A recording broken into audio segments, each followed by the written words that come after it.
This is House Planning Help, episode 238. Hello, I'm Ben Adam Smith, and this is the podcast for you if you're interested in self-build, because I'm exploring what houses we should be building in the 21st century and trying to break down the major roadblocks that may get in our way. Coming up in this session, my guest is Adam Cohen from Build Smart, and we're talking about making passive house homes affordable. This will actually be part of a few episodes just grabbing inspiration from around the world. Today, we're stopping in North America. Before we begin, though, I had a quick question for you. We like to stop every so often and ask this: how can we help you? Are we hitting the spot? Are we doing the sort of research that you need done on your project? House Planning Help will be 7 years old this year, and you cover a lot of ground in that time. So it's sometimes difficult for me to see the gaps, although I know there will be hundreds and probably thousands of them. And we always enjoy doing a podcast on something new or looking at the same topic from a different angle. So what are you struggling with? Let me know. You can contact me through the website, houseplanninghelp.com/contact. I'll take you to the contact page that you can even leave a voicemail if you want to do that. The other thing is, if you're already one of our email subscribers, there'll be a survey going out soon. We like to do this at the beginning of every year, and just please fill that in. It will ask you similar sorts of things, just so that we can keep on making the content that you like and making podcasts, making videos that will hit the spot. So I met Adam Cohen originally at the International Passive House Conference a few years ago. He gave a very engaging presentation there, so it's always been at the back of my mind, I must get him onto the podcast. And we've talked a lot about passive house on these podcasts over the years, not so much on costs. So this is one of those episodes, along with some general advice on how to stick to your budgets. I started by asking Adam to tell me a little bit about his background. Well, I received a degree in architecture from the University of Maryland 35 years ago, roughly, and dating myself a bit. In high school, I was into things like Ken Kern, owner built home, owner built homestead, and Michael Reynolds.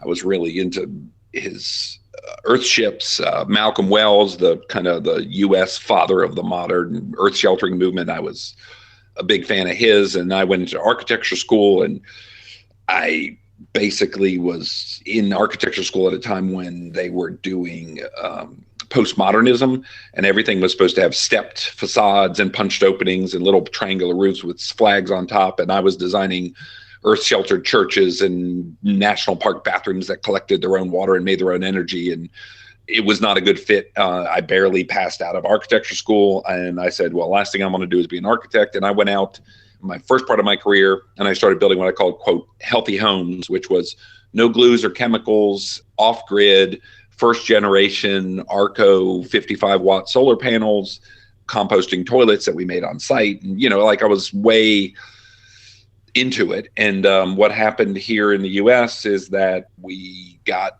an administration change between Jimmy Carter and Ronald Reagan that basically quashed any kind of real interest in what I was passionate about. I then went along for a number of years, kind of beating my head against a brick wall of trying to find people that wanted these healthy homes. I had very little luck with that, and then eventually I found myself 8 years later with a family of 5 and no money, and decided I had to do something more traditional. And I started a design build company, which I ran for 20 years. We had 43 employees. We were designing what we built and built what we designed. And I started, I was doing anything I could to make money. And I would say things like, we could change these windows in your package for your house and increase your efficiency of the envelope by 15 to 20%. And it's only going to cost you $10,000. And then that person might say, well, I'm not really interested in that, but let's spend another $75,000 and build a wine room, that kind of thing. I'd be like, okay, let's go ahead and do that.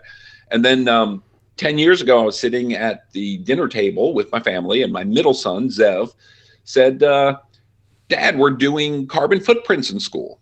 So we started talking about our family's carbon footprint, and that was kind of cool. And then he turned to me, and he was 12 at the time. He says, Dad, just really innocent, like a 12-year-old kid, Dad, how long have people known about climate change, global warming, that kind of thing? And I said, well, Zev, in the 70s and 80s, we were talking about ecology and the environment and humankind's effect on it. In fact, in the 70s, we were worried about nuclear winter. And, we started talking about what I had been through. And he just looked at me with this totally innocent little kid face. And he said, you mean 40 years and nobody's done anything? And it felt to me like he had gotten up from the table, walked up to me and just slapped me in the face, because I realized, I had a company I had built with 43 employees, and we were making all kinds of money, and I was more money than I could shake a stick at. And I had completely given up my principles. I had sold out completely. I was building metal buildings. I was building strip malls. I was building office buildings, and nobody had any interest in the energy efficiency. So I just put it on the back burner. And so I realized just then and there, was like a awakening. And I just said, you know what, I've really not done well. And so I need to atone for all these sins. I've put a lot of potential carbon in the atmosphere by creating crappy buildings. And I dived back in with both feet, started looking around, like what's the latest and greatest, and found Passive House in 2008. And by 2009, I was one of the first people taking training in Passive House in the US. And because my company, we did 75% commercial work, only 25% residential. I said, well, really, residential Passive House is the hardest, because the skin to volume ratio for a fabric first approach makes a big difference. And for houses, you have a lot of skin and a little bit of volume. But in commercial buildings, you got a little bit of skin to a lot of volume. So I wanted to do commercial Passive House, and there wasn't anybody really training or doing that. So I went and got my international certification. I spent a month in Europe, 2 weeks with Passive House architects and 2 weeks with Passive House builders. Because I'm a design builder, architect and builder, I wanted to get the flavor from those people that had been doing it 10 to 15 years. And I came back to the States and just started building Passive House using a design build methodology. And we built the first public school project, the first dormitory, the first medical office, the first assembly building, the first commercial kitchen. There was just a bunch of stuff that we did, and everything we did was at market rate. So then what happened is that people started noticing in about 2012, and I started being asked to help other teams do this. And I realized, I was like, oh yeah, it's super simple to do it. But I realized once I got into the real world of design and construction, I realized that I had built myself this wonderful little bubble in Southwest Virginia in my little design build firm, where you'd walk in and you had architects and engineers and builders, and everybody's all there, working together. We would design and build and design, and it was super simple and easy. But when I got out in the real world, I realized just how kind of fragmented and dysfunctional the design and construction world really was. And so I've kind of made it my mission over the last few years, since I sold my business, and I'm devoting myself now in the kind of the waning part of my career to education, to try to help the industry move forward. And I've recently relocated to Canada, and I'm helping Passive Buildings Canada put together an education program to raise awareness. And my basic message to people is, if you're building new construction today, you need to build it to a carbon neutral standard. Our species is on the precipice of a fairly exponential change in our climate. And it's going to put a lot of stress on us, and that we have the choice now to be proactive, or we have the choice later to be reactive. And I think people should be proactive. So if they're building a new building, it needs to be built with those same dollars, but it needs to be built with the carbon crisis in mind. So they need to reduce their embodied energy, and they need to reduce their operational energy, and then they need to offset their carbon with either credits or with site generation or local generation of energy. So that's what I'm doing now, is I'm helping Passive Buildings Canada put together this education program. You've covered a lot of ground there. Yep. One thing I wanted to pick up on, there were quite a few things I could pick up on, but just going right back to the beginning, you had this mission, and then it sort of fell on deaf ears, really, didn't it? And then you had that epiphany moment that brought you back. Do you actually think things have changed in the market now? In the U.S., not so much. There are regional portions of the U.S. where there is change. the Pacific Northwest and the New England states particularly have been in the forefront of it. So on a provincial or a state level, yes, there's been change in the US, but it's been very scattered. I'd say right now I'd compare to what's going on with the current federal administration to what happened in the Reagan years. And I think it's actually worse than the Reagan years. So I think on the federal level, it's actually going backwards pretty quickly, but they're still in the US state levels. Now in Canada here, the federal, the provincial, and the municipal levels are all pretty well aligned in terms of being tuned into the climate change emergency. The problem, I think, is within the design and construction industry, we have not raised the consciousness of both the consumers, the owners, and then of the producers, the architects and builders, that this is an important thing. So I think it's very niche. I think it's in its infancy in the North America and in Canada. When I travel to Europe, I see much better awareness amongst just general population. So my feeling is that within the European design and construction community, especially Britain and Northern European, of course, the Scandinavian countries, Germany, not so much in France, Belgium for sure, Austria, there's a lot of awareness. Now, the place that this is really going to make a difference in terms of truly make a difference is China. China in the next 20 years has a mission to bring about a third of their population from poverty to the middle class, which is basically equal to the population of the US or the population of Europe. And they're going to be moving them forward very, very rapidly to give them housing and services. So in the design and construction community, the potential for having the greatest impact on the future through the use of low energy design and construction techniques, I think the greatest potential is what's going to happen in the next 20 years in China. And they've got a long way to go, but they understand that for every kilowatt hour they save, that's going to go towards helping them reduce the load and thus making their generation easier. So I think they will change. And the other thing is that I have a theory that I've called the integrated modular design theory for high performance. And basically my concept is that where we need to go as an industry in the design and construction world is more towards a modular component model of design and construction, where you're designing and optimizing small components for putting together into a larger building, and these components maximize and optimize the manufacturing process and simplify the assembly process so that we're able to create buildings more efficiently using kind of standardized metrics of both size and R value, structural value. So I think where we're going to end up as a species, if we don't end up wiping ourselves out, is an approach kind of like you'd have to a space station, building modular components that you can put together in different ways and can be manufactured efficiently and assembled easily. But that's visionary. That's really not quite happening yet. I mean, it's happening somewhat, but not so much. Well, let's dig into a little bit of your experience. I'm rewinding right back to the beginning. You talked about cost parity with a lot of your commercial projects. Now, is there a sense that this doesn't quite work when it comes to housing, or how are we looking? Well, so as far as housing, so one of the things that was really interesting for me is when I started doing the healthy homes 35 years ago, I was living in Southwest Virginia where people were not interested in energy efficiency at all or healthy homes. In Southwest Virginia, you'd say, hey, you have really good indoor air quality. And they say, well, you mean that I smoke on the porch?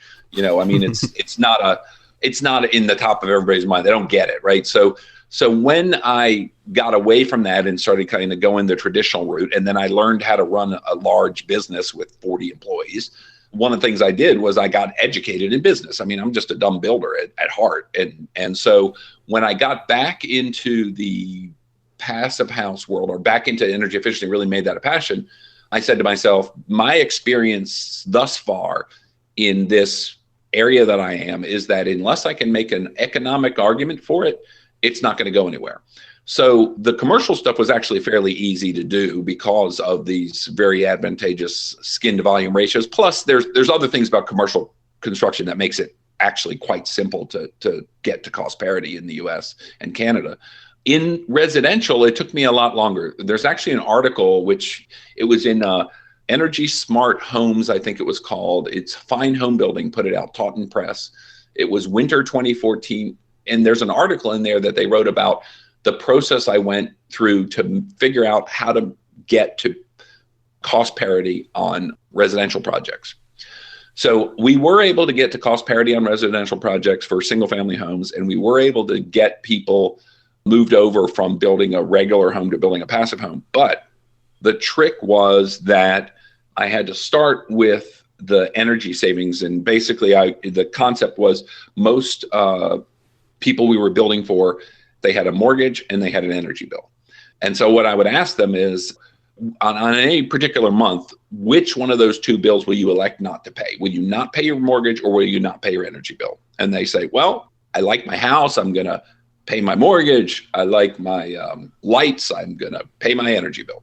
So then I would point out that what you're actually doing is your cost of ownership of your home is equal to your mortgage plus your cost of energy. So what I was able to do was to define for them, okay, and I'll just take an example because this is a pretty simple example.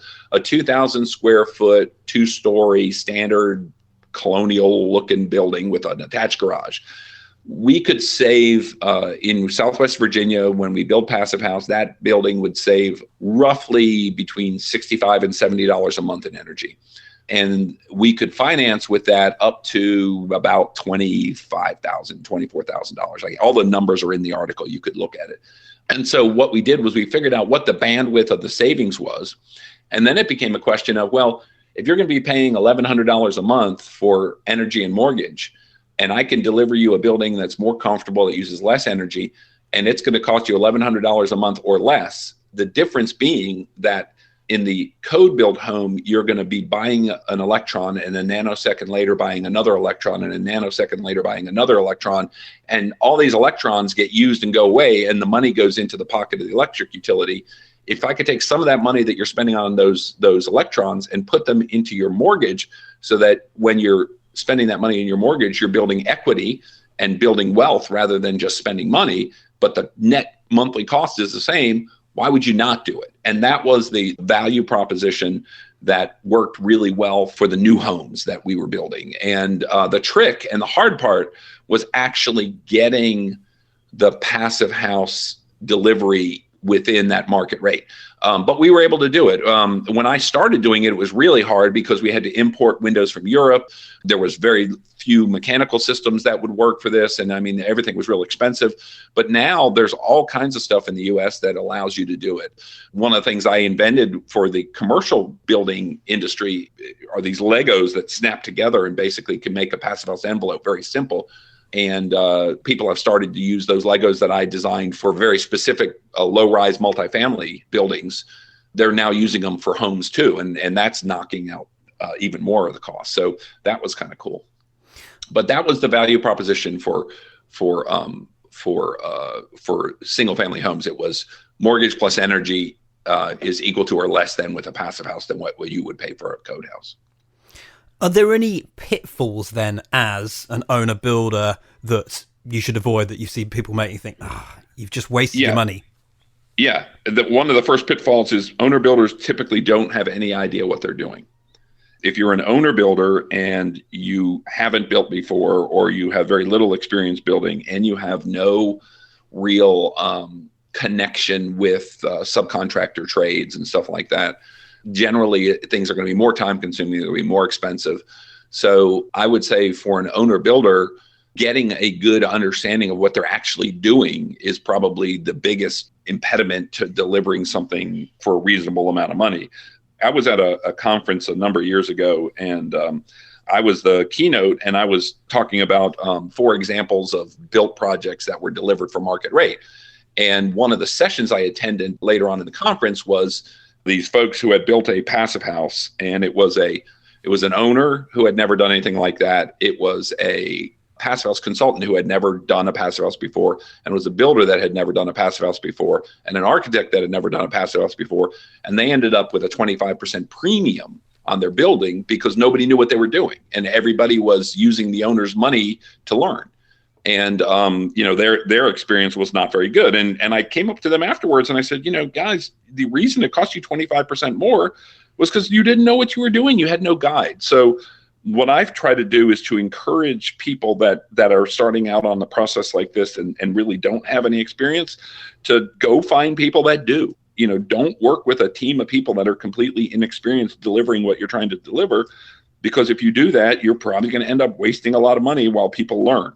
And we should underline that. Very good advice there. What about... the other thing, potentially, I know in the UK, you probably have this, like if they were in the US, they could use this Lego system, which a couple of different owner builders this year have used my Lego system and built passive house by themselves for, and hit their air tightness and their thermal continuity first shot out of the gate. And the system that I designed, it's a passive house certified building system. I believe there's 2 or 3 of them, not exactly like mine, but kind of similar, that exist in the UK, where you can buy basically a kit, an envelope kit. So it might be that's a smart way to go. You're certainly seeing more of those on the market, guaranteed shell, and then you do the rest of it. That's one way of tackling it. Yeah. What about these different buckets then? Let's go into this. You told me a little while ago that you can get carried away in certain places. So tell us about your bucket system and which buckets we need to be wary of. Yeah. Okay. Yeah. So one of the things that the way I like to simplify the thought process for owners is that when you're approaching a home, you have different buckets that you put money in, right? And one bucket is going to be site acquisition. So how much is my lot going to cost? Another bucket is site development. How much does it cost me to clear the lot, grade the lot, do any retaining walls I need, put in sewer and water, bring electricity to the site, pave a driveway if you're going to pave it, and put your landscaping in. So this other bucket over here is kind of the site development bucket. Then you've got 2 other buckets. One bucket is the sticks and bricks bucket, or what it takes to get the shell up and enclosed and tested for air tightness and thermal continuity. And then you've got the last bucket, and the last bucket is your finishes. And that's your interior and exterior finishes. That's your mechanical electricals, that's everything kind of that goes in beyond the shell. So when you start approaching this, if you've got an overall price that you want to pay at the end, I've got X amount of pounds that I'm ready to spend on building a building. Well, you need to understand that these buckets are not fixed. They're fungible. You can move money around within the buckets. So I would have people come to me and say, I just spent a lot of money on this beautiful lot. It's an acre and it's completely wooded. And I would say to them, okay, you just spent a bunch of money premium for this beautiful wooded lot, but by the time I clear for your driveway, clear for your house, clear for your septic system, and clear for your well, you're going to spend $15,000 taking down the beautiful trees that you paid for. So understanding that there's an interrelation between lot and site development, and the cost of the lot and the cost of the site development need to be looked at before you ever start putting your buckets together for your building, because the site bucket is somewhat changeable. We can grade a slope rather than put a retaining wall potentially. We can put gravel on the driveway rather than pave a driveway. We don't have to use sod. We can use seed and straw, and you just have to water it. There are a certain amount of money that you can save within that bucket and redo, but there's a certain amount that's just kind of fixed, getting your sewer, your water, your electric, your clearing for the site, your grading, your backfilling. All that is going to be kind of a fairly static number, and there's not a lot of choice that the owner is going to have in that basic cost. So that site bucket needs to be balanced with the site acquisition bucket so that you understand what the cost of the site development would be, so you know how much you have left over for the other 2 buckets, the sticks and bricks and the finishes. Now, within the sticks and bricks bucket, there are things that you can do. And because Passive House is a fabric first building approach, so you start with the envelope. So that's all about sticks and bricks. And you can do intelligent things. You can design simple structures with fewer corners and fewer fancy roof lines and less room for error. You can optimize your glazing so you're not spending too much on that. But at the end of the day, the sticks and bricks bucket has got a little bit of flexibility in it in terms of, if I want to do 4 corners over 4 corners, that's going to be a lot different than 27 corners with some curves all on one floor and then a really complicated roof line. So that's kind of easy to understand that there's some flexibility within that bucket. But at the end of the day, you might make, in the US dollars, you might make a $10 or $15, $20 a square foot difference in terms of something really simple to something more complex. But that sticks and bricks bucket is not really that large, right? In general, if you're going to design a house and you're going to be an owner builder, you're probably going to design a fairly simple house, because if you're going to build it yourself, you're probably not going to get into a lot of complexity, especially if you haven't done it before. The last bucket, and this is the one that really makes a huge difference, is what goes in and what is the finish. What are you going to put on the exterior? What are you going to put on the interior? What kind of lighting and electricals going in? What kind of plumbing? What kind of mechanical system? Now, in Passive House, your mechanical system's pretty simple, right? You've got an air exchanger, you've got heat and cooling or dehumidification. I know in our market, we've got now a fairly good selection of machines to choose from. And I know in Europe, you've got really nice selection of different mechanical systems. But beyond the mechanical system for the Passive House, that's really the only thing that's different in the overall low energy Passive House build. Your envelope and your mechanical system are your big paradigm changing building within the building systems. Those two building systems, envelope and mechanical system, are the ones that really are bespoke in terms of Passive House. You've got to do this type of envelope and you've got to have this type of mechanical system. So those two things got to be tackled, and you got to understand what those numbers are. But all the other things in that bucket, electrical, plumbing, floor finishes, wall finishes, cabinetry, appliances, exterior, roofing, and the type of exterior finish you put on the outside, all that is really decision driven by taste and by budget. So when you start to create your balance of how do I make all these pieces balance in this budget, I want people to kind of understand that, you need to kind of separate out your thinking so that you understand that if I go spend a quarter of my budget on the site, and then I spend another quarter of my budget on site development, so I have actually half of my budget to build the building with, is that realistic that I can actually get that building built? And, I don't know the British market at all, but in terms of dollars and cents or pounds, but I do know that the concept is the same. And it's one that's very tricky to get right for a first timer, may I add. Oh, yeah. What about in terms of design then? You talked about simple form. Are there other things that would help us on this journey, or is that not really what you're hinting at? Well, you can save some money in design for sure. I mean, if you want to do something that has, corner windows, that's going to be a lot more expensive than doing something that's got two windows that approach the corner but don't touch it. It's just there's some kind of silly things that we do that tend to run up the cost. One of the things that's really interesting, so the Lego system that I created, we put the Legos into CAD, like Revit, AutoCAD, ArchiCAD. But one of the things we also did was I put it in SketchUp, which is a free program that anybody can download and use. And it's been really interesting because the owner builders that are using our Lego system that I developed for multifamily are using the SketchUp blocks that I created, the SketchUp Legos, to design their houses with. And that's kind of cool, because all of a sudden they can do a free program and start their design, and they kind of use the modules, and that leads them to an affordable solution. So it may be that the British folks that are doing these kits, they may have kind of similar things where people can put them together in simple forms and start to let the manufactured products help you generate what's going to be an efficient form, rather than to take a design and say, here's my design, now make it fit your manufactured system. If you're thinking about using a manufactured system so that you get the consistency of air tightness and the consistency of thermal continuity, then rather than starting from here's my design, make it fit your system, starting with here's the system, now let's design to the system, that can really help to keep costs down, at least in the system that we have. And I would assume that's kind of similar in other systems. Well, we're just about out of time, but any final thoughts or anything that you haven't mentioned that you want to quickly get in before the end? Yeah, well, one of the things I want to mention is that, this is very, very doable. And I would hope that anybody considering a new build would try to work their way through to figure out how to build that building with the lowest impact possible, because as a species, it's critical that each of us make the right decision every day in everything we do. And if you're building a building that's going to saddle your grandchildren with ongoing operational energy that's going to be carbon intensive, you've kind of just slapped your grandchildren in the face. And I'm speaking from someone who has to atone for the sins of my,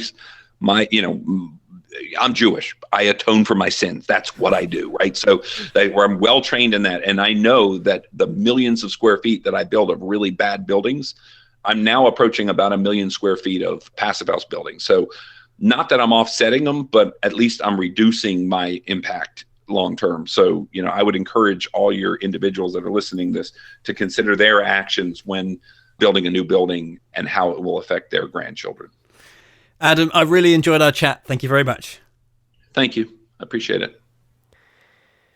We've been taking the notes so that you don't have to. All you have to do now is refer back to houseplanninghelp.com/238. That's where you'll find our summary of this chat.